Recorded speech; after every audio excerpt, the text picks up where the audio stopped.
కలియుగ వెంకటనాథుని దివ్య వైభవం వర్ణించలేనిది.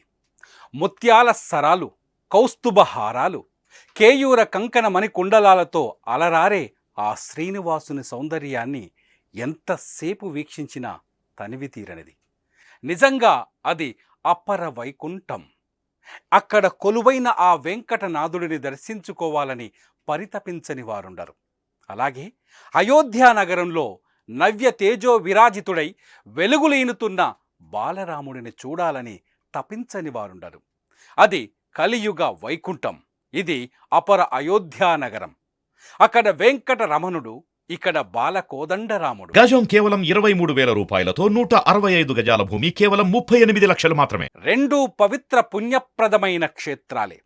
భక్తుల రద్దీతో, జన సందడితో, మంగళ వేద నాదాలతో శోభిల్లుతున్న దివ్య భవ్య ప్రాచీన క్షేత్రాలే. సప్తగిరులను లక్ష్మీపతి ఆవాసంగా చేసుకుంటే సరయూ తీరాన్ని సీతాపతి తన నెలవుగా చేసుకున్నాడు. ఇప్పుడు ఆ తిరుమల నాథునితో బాలరాముడు పోటీ పడుతున్నాడా అన్నట్టుంది. ఎక్కడ చూసినా భక్తజనం, ఏ నోట విన్నా రామనామం. కుప్పలు తెప్పలుగా వచ్చి పడుతున్న ఆదాయం, ప్రసాద వితరణల కోసం తరలి వస్తున్న వస్తు సంభారాలతో నిండిపోతున్న గోడౌన్లు. సమీప కాలంలో ఆదాయంలో ఆ శ్రీనివాసుని మించిపోతాడని అంచనాలు.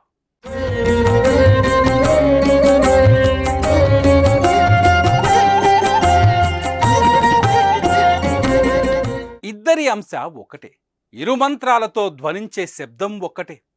గోవిందనామమైన రామనామ జపమైన ఆ నారాయణమూర్తిని స్మరించుకోవడమే.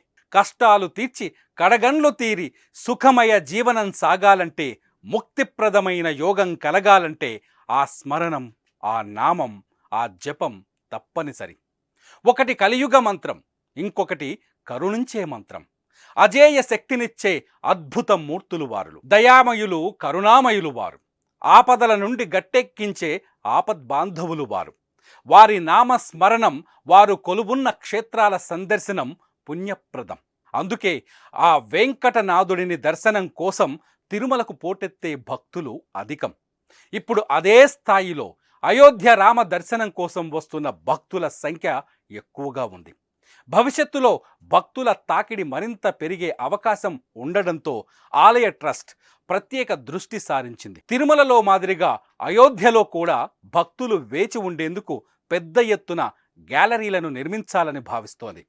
అన్ని రకాలుగా ఇప్పుడు తిరుమలకు పోటీగా మారుతోంది.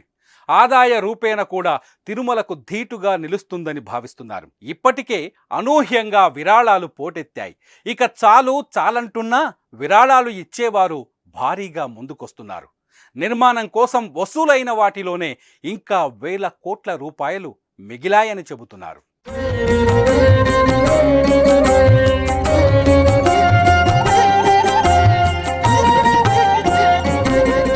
తిరుమలలో ప్రతిరోజు నిర్వహించే నాద నీరాజనం తరహాలో అయోధ్యలో కూడా భక్తి సంగీత కార్యక్రమాలు ఏర్పాటు చేశారు. ప్రస్తుతం మార్చి 10 వరకు 45 రోజుల పాటు శ్రీరామ గాన సేవ పేరుతో ఈ కార్యక్రమం కొనసాగనుంది. దేశవ్యాప్తంగా పేరెన్నిక గల 100 మంది గాయని గాయకులు గానసేవలో పాల్గొంటున్నారు. అలాగే అయోధ్యలో భక్తులకు సేవలు అందించేందుకు కూడా స్వచ్ఛంద సేవకులను ఆహ్వానిస్తున్నారు. తిరుమలలో శ్రీవారి సేవ తరహాలో స్వచ్ఛంద సేవకులు తమ విధులను నిర్వహించనున్నారు. ఇక ప్రతిరోజు అన్నదాన కార్యక్రమాలు, ప్రసాద వితరణల కోసం దేశంలోని వివిధ ప్రాంతాల నుండి భారీగా లారీలలో ఆహార పదార్థాలు అయోధ్యకు చేరుకుంటున్నాయి. వాటిని నిల్వ ఉంచేందుకు ఏర్పాటు చేసిన గోడౌన్లు అన్నీ ఇప్పటికే ఫుల్ కావడంతో లారీలన్నీ ఎక్కడివక్కడ నిలిచిపోయాయి. తిరుమలలో భక్తులకు ఏ ఏర్పాట్లు ఉన్నాయో అలాంటి ఏర్పాట్లన్నీ అయోధ్యలో కూడా చేపట్టేందుకు ప్రణాళికలు సిద్ధమవుతున్నట్టు అధికారులు చెబుతున్నారు. ఇక వరుస సెలవులు ఉన్న సమయంలో సుల్తాన్పూర్ నుండి అయోధ్యకు దారితీసే మార్గంలో ట్రాఫిక్ను నియంత్రిస్తున్నారు. జన్మభూమి 10లో ఏర్పాటు చేసిన క్యూలైన్ల ద్వారా సామాన్యులు సులభంగా బాలరాముని దర్శనం చేసుకునేందుకు అన్ని ఏర్పాట్లు చేశారు. రద్దీని దృష్టిలో పెట్టుకొని ప్రత్యేక భద్రతా ఏర్పాట్లు చేశారు. అయోధ్యలో పరిస్థితులను యూపీ ముఖ్యమంత్రి ఎప్పటికప్పుడు పరిశీలిస్తూ అధికారులకు ఆదేశాలు జారీ చేస్తున్నారు. రాజకీయ సినీ ప్రముఖులు ఎవరు ఇప్పుడప్పుడే దర్శనానికి రావద్దని, ఫిబ్రవరి నెల తర్వాత రావాలని సూచిస్తున్నారు. దీనివల్ల సామాన్యులకు ఇబ్బందులు కలిగే అవకాశాలు ఉన్నాయని అంటున్నారు.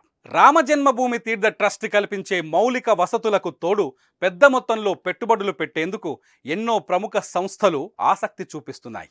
ఇప్పటికే వందలాది స్టార్ హోటళ్ల నిర్మాణానికి దరఖాస్తులు పెట్టుకున్నాయి. వరుసగా సెలవులు వస్తే అయోధ్యకు భక్తులు పోటెత్తుతున్నారు. ఉత్తరప్రదేశ్తో పాటు ఇతర రాష్ట్రాల నుండి పెద్ద సంఖ్యలో బాలరాముని దర్శనానికి భక్తులు తరలి వస్తున్నారు. దీంతో దర్శన సమయాలలో కొద్దిపాటి మార్పులు చేశారు. సెలవు రోజులలో భారీగా హుండీ ఆదాయం పెరుగుతున్నట్లు అధికారులు చెబుతున్నారు. రద్దీ తగ్గడం లేదు, భక్తుల తాకిడి ఆగడం లేదు. నగరం మొత్తం కిక్కిరిసిపోతోంది. ఆ బాలరాముడిని దర్శించుకోవాలని, ఆ స్వామి సేవలో తరించాలని, అయోధ్యలో కాలు మోపి మోక్ష సిద్ధిని పొందాలని తరలి వస్తున్న వారి సంఖ్య రోజురోజుకు పెరుగుతూ ఉంది. రానున్న కాలంలో అన్ని రకాలుగా తిరుమలకు పోటీగా అయోధ్య మారడం ఖాయమని భావిస్తున్నారు.